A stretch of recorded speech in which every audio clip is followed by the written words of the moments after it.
सन 1962 में यमुना का जलस्तर बढ़ने के बाद गांव अरुआ चांदपुर पानी में डूब गया था। तो उस समय इस गांव को यमुना के कटाव से बचाने के लिए ऊंचाई पर बसा दिया गया, लेकिन उसके बाद यहां पर जो लाल डोरा था उसे बढ़ाया नहीं गया और आबादी बढ़ती चली गई। लेकिन इसी बीच अब किसी ने एसडीएम कोर्ट में इसकी शिकायत कर दी है, जिस पर एसडीएम कोर्ट ने फैसला सुनाते हुए इसको अवैध बता दिया और इसकी तोड़फोड़ की जानी है।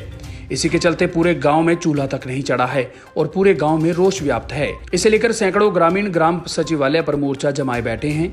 गांव के बुजुर्गों की माने तो उनकी उम्र 80 वर्ष से ज्यादा हो गई है और जब से उन्होंने अपना होश संभाला है वे यहीं पर बसे हुए हैं। उनके बुजुर्ग यहाँ पर आकर बस गए थे और आज उनके बच्चे भी यहाँ पर हैं। आपको बता दें कि यमुना का जलस्तर बढ़ा था तो उस समय इस गाँव को ऊंचाई पर बसाया गया था और पिछली सरकारों ने इसका लाल डोरा बढ़ाने के आदेश भी मौखिक तौर पर दिए थे, लेकिन उसे बढ़ाया नहीं गया। इस गाँव में सरकार की तरफ से सरकारी स्कूल, अस्पताल व ग्राम सचिवालय भी बनाए गए हैं, जिसमें करोड़ों रुपए सरकार के खर्च हुए हैं।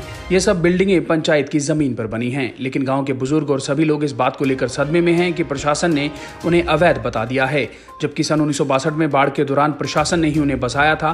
ग्रामीणों की मांग है कि सरकार एक तरफ तो गरीब हितैषी होने के दावे कर रही है और दूसरी तरफ अब जिस तरीके से उन पर तोड़फोड़ की तलवार लटका दी गई है, उनकी मांग है कि उन्हें यहाँ से न उजाड़ा जाए और इसका लाल डोरा बढ़ाया जाए। ये डी साहब के वहाँ से जो मैडम थी जी, एसडीएम साहब, उनके यहाँ हमारे यहाँ जो केस डले हुए थे, उन्होंने जो है हमारे गांव को बेदखल किया है, जबकि हमारा गांव आज से 1960 लगभग 60-62 से इसी आबादी में बसा हुआ है और हमारी जो आबादी थी जो बहुत थोड़ी थी, उस सारी जो लाल डोरा था पुराना वो उसमें जमुना में कट गया था।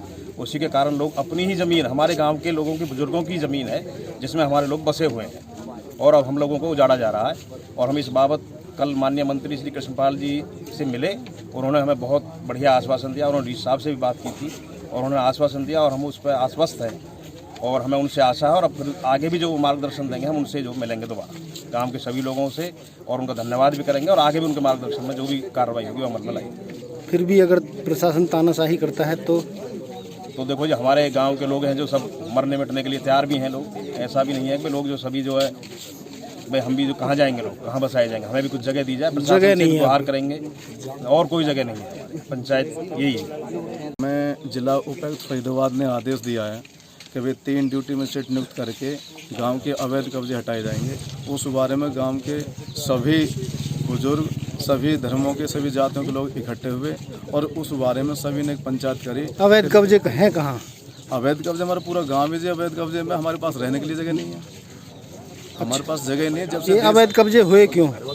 जी, गांव की आबादी बढ़ी है जी, गांव की आबादी बढ़ेगी, जमुना में गिर नहीं सकते हम। जमुना की तलहटी पर जमुना कट के इधर आती रही और आप गौचारे की जमीन में बसते रहे? नहीं जी, गौचारे की जमीन में नहीं जी, गौचारे की जमीन हमारी एचपीजी सेल का प्लांट उसमें चलेगी, कुछ जो है अभी है, लेकिन हमारे पास जो मूल जो जगह है वो जमुना की तलहटी पर हम रहते थे। जमुना की तलहटी पे जैसे जमुना जी बढ़ रही हैं, जैसे बहाव और बाढ़ आई, उससे बचने के लोगों ने अपने मकानात, पक्के मकानात बनाए हुए हैं और वो आज तक नहीं, सन 61-64 से लेकर आज तक चूल्हे टैक्स की पर्ची भी दी हुई है। ग्राम पंचायतों ने करोड़ों रुपए यहाँ लगा रखे हैं गांव के सुख सुविधा के लिए। सरकार ने, डीसी ने, एसपी ने, एसडीएम, तहसीलदार, बीडीओ ने सबकी सहमति से विकास कार्य हुए हैं और सबकी सहमति से विकास कार्य कराने के बाद आज एसडीएम साहब हमारे अपराजिता आईएएस ने हमको बेदखल कर दिया, जिसके विरोध में पूरा गांव एक मत है कि इकट्ठा बैठा है। अगर हमारे गांव को बेदखल किया जाएगा, डीसी साहब को, माननीय डीसी साहब को कल हमने 26 अपील भी की हैं, उनका आज ऑर्डर भी होना है। लेकिन हमारी दरख्वास्त ये है, अपनी प्रार्थना ये है